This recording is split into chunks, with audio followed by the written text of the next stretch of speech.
Okay, welcome back to Wildcard Garage, and today we're going to do a little update on our GSX-R 750 SRAD project. It's been a few months since we've made a video and honestly have been making little progress on this bike. Been a little bit busy with my real job. Nevertheless, some parts have arrived and I'm pretty excited to put on some lightweight parts on this bike and keep the project moving forward.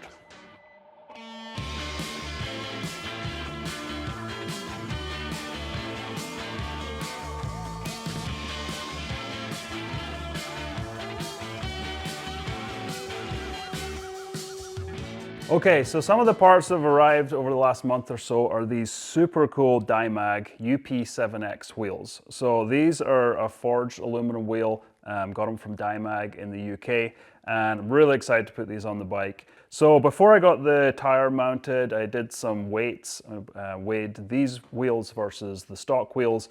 We'll put that up on the screen to show the comparison. So I pulled the tires off on the Raboconda, and for fair comparison, I have the brake rotors pulled. The Dimags come with spacers and a sprocket, so I've left that on for fairness. And we're just going to give this a little weigh.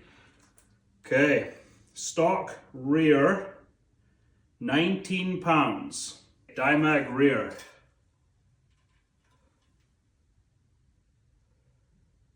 12.5 pounds. So 6.5 pound weight savings in the rear. The front, stock front, we've got 10.5 pounds. We have 7.4, so 3.1 pounds lighter in the front and 6.5 pounds in the rear. So yeah, really excited about that weight saving. Obviously rotating mass is worth quite a bit, and I also assume that mass that's away from the center of the motorcycle is going to make a bigger difference. So pretty excited to save that weight, and that should help the bike do everything better from what they say. Accelerate, brake, turn, the whole deal. So beautiful wheels, and I'm pretty excited to get these mounted up. So kind of the whole theme recently has just been trying to save weight off the bike where I can. So one of the other areas is the rear brake. So this is a MotoGP Works rear brake caliper holder, and then a new Brembo rear caliper. As opposed to the stock unit, this saves about £1. So pretty decent little weight savings. This style rear brake caliper holder also loses the bar the stock bar that goes from here up to the frame. So getting rid of that also is probably going to be a little bit more weight savings. So maybe a little bit over £1 there. So continuing the theme of saving weight, this is the stock exhaust that came on the SRAD, and then this is a titanium header from a stock header from a 2005 GSX-R 1000. So this is like a over 6 pound weight savings just in this header. The challenge is that this header is slightly longer than the stock header, so it might need some modifications. But yeah, 6 pounds right here is pretty cool. Obviously, some of these parts are relatively expensive. Dimag wheels and Brembo calipers aren't cheap, but this one I would say is a pretty big win. This was a header off of eBay that was like 120 bucks. So it's a stock Suzuki part, and a 6 pound weight savings there is pretty significant. So there's kind of two ways to do it. You can either buy new, cool aftermarket lightweight parts for these bikes, or you can try and retrofit lighter parts from newer motorcycles onto this bike, and this is a great example of this. So 6 pound weight savings for $120 or so header is pretty awesome. So that's a big win.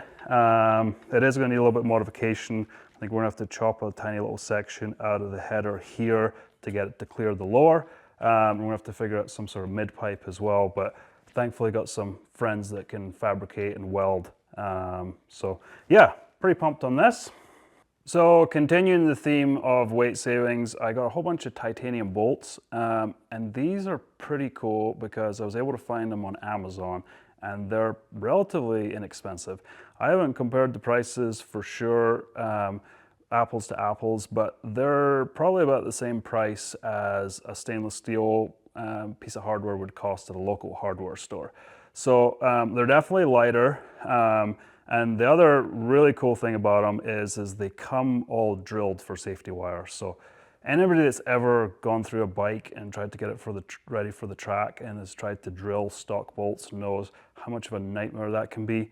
So having these pre-drilled is super cool. And I want to say for the majority of the bolts that we're going to show today on the bike, it was like maybe like 120 bucks, 140 bucks to get all those. So basically what I did was I went through the bike, I took off the stock bolts, I measured them, got the exact length, and then went on Amazon and searched through. Some of them were a little tricky to find. There are also some on like Alibaba as well. But I was able to get most of them on Amazon, which was pretty cool. So pretty pumped on that. Maybe slightly concerned about the quality. So I wouldn't mind, maybe before we go on the track, I'll do some tests on those, especially on like the more important parts like brakes, etc. But they look pretty good quality. Visually, they look really good. So we'll kind of have to see on that. Okay, we're all about making life easier here. And I'll tell you, this is a small little piece that really makes wheel changing significantly easier. It's a pit bull little spacer deal that sets the height of the wheel. This is not on a pit bull stand. I do have pit bull stands, but they're not currently on this bike, but it does just clip onto this generic stand. But the cool thing is that you don't have to like hold the wheel into the right position to get everything lined up. So you can just roll the wheel in, the position is set, and you're good to go.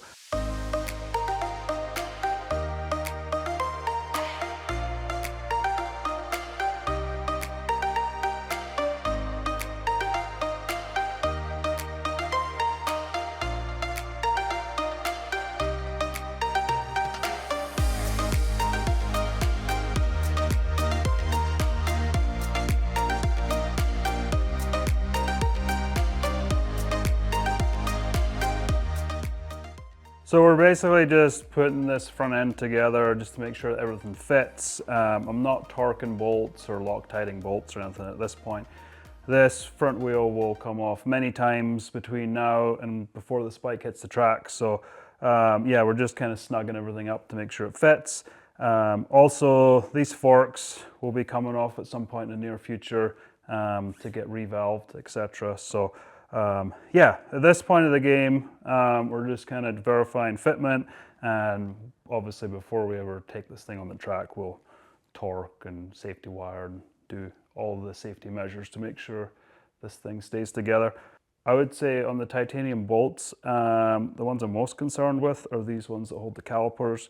A lot of the other ones I don't see a whole lot of issue with.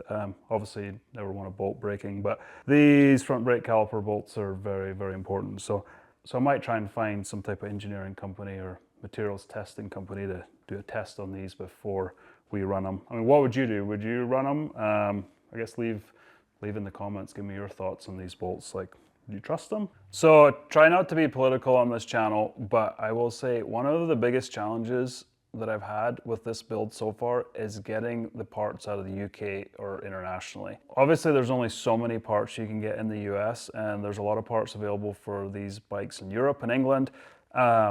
And the whole tariff shipping situation is making that quite difficult. We had a little bit of a debacle with Tarriffs on the Dimag wheels, and I was able to dispute that with DHL and get that tariff reduced. They first wanted a 100% tariff on the wheels, which was a significant amount of money, and I kind of pushed back on them, and I was able to get that reduced to a 25% tariff, so I was pretty grateful that that worked out. But then on the other hand, I have some like cool crescent rear sets that are at my parents' house in Scotland, and they tried to ship them, and they made them all the way to Heathrow Airport, and then they got returned. So I'm trying to figure that out. And then I have a tail unit coming from a guy in the UK, and that is turning out to be a little bit of a challenge to get that here. And other bodywork, like Sebi Moto makes a lot of cool bodywork for these bikes, and I reached out to them, and they were like, at this point, we are not shipping to the US. So a little bit of a bummer. Hopefully I can get some of that stuff resolved. But it's just one of the challenges of building one of these bikes at the moment. So, but there are a lot of parts made in the US that are pretty easy for us to get, which are nice, like Vortex clip-ons, for example, made in Utah. They ship and they're here the next day, so that's pretty cool. And then like sport bike track gear, they were able to supply quite a lot of parts, and there is stuff out there, but it's just a little bit challenging at the moment, unfortunately.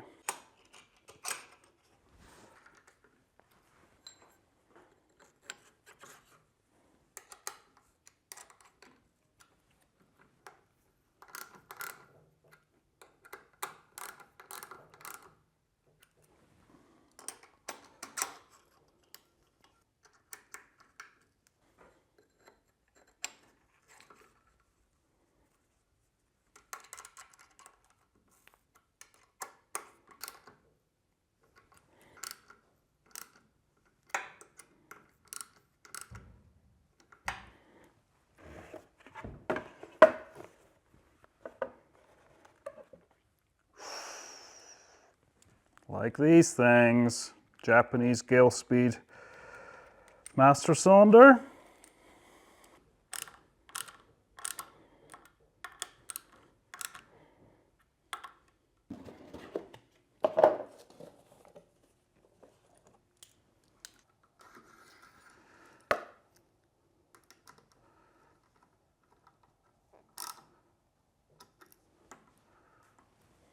So this is the stock upper triple clamp. I have a new one ordered from a company in the UK that doesn't have the key switch in it. And then also this whole ignition harness is going to go away with a Woodcraft ignition delete. But I'm going to throw this back on here for now just as a placeholder and to kind of hold this front end together. And hopefully in March, when the company says they can get these built, I'll get that new upper triple clamp. And yeah, we'll switch that out. Okay, so we made a little bit of progress on the bike today. Obviously still a long way to go. Got to figure out body work. I do have an old race upper for this that I might use, and then waiting on the tail unit coming. So that's going to become a priority. Also going to have to figure out this whole exhaust scenario with the titanium headers, get those shortened up. And then hopefully we'll have rear sets from the UK here relatively soon. Then from there, I'm gonna need to do suspension. So hopefully gonna get a Penske rear shock and then figure out some cartridges from the forks. And then yeah, just keep plugging forward. So yeah, the approach on this bike is pretty similar to what I did on the Slingshot. It's not a full restoration. I don't feel like I have the patience or have too much ADD to take a bike completely apart and then start from scratch again. So I kind of like to do it in chunks. So we start on the outside and we're kind of working our way in, just doing little things as we go. So I like to keep the project in little sort of digestible chunks because it makes it easier for me to kind of stay on task and keep moving forward. So sometimes on these projects, I feel like it's helpful if I just do one thing every day. Even if it's something small, even if it's like ordering a part or like replacing the rear brake reservoir. I feel like if I can just do one thing every day or a couple of days, you keep the momentum and you keep pushing forward. So yeah, that's the plan. I'm pretty excited about it. I think it's going to be a really cool bike. It's pretty special to have one of these SRADs. There's not a ton of them left around, and I'm really excited to get it on the racetrack and hopefully do some racing this summer. So still have a little bit of time. Track days start in April for us. So we've got a few months. So we still have some time, but there's always that last minute dash to get everything done before the track day. And I'm trying to get ahead of that as much as I can. So yeah, pretty pumped. If you have any questions, let me know. I have had a few people reach out and ask about like all the parts for this and where I got them. Once the bike's finished, I'm going to put a build sheet on the website on wildcardgarage.com with links, etc. So hopefully help other people find these parts and know where to source them. So that will be coming at some point in the future. If you have any questions, suggestions, things that I should be doing on this bike, things that I've missed, etc., please let me know. I'm by no ways an expert at this, but having a lot of fun with it, and I could definitely use any help from people if you have it. So Thanks for watching. If you could subscribe, that would be really cool. Also keep you up to date on what we've got going on this SRAD. And yeah, we'll see you on the next one.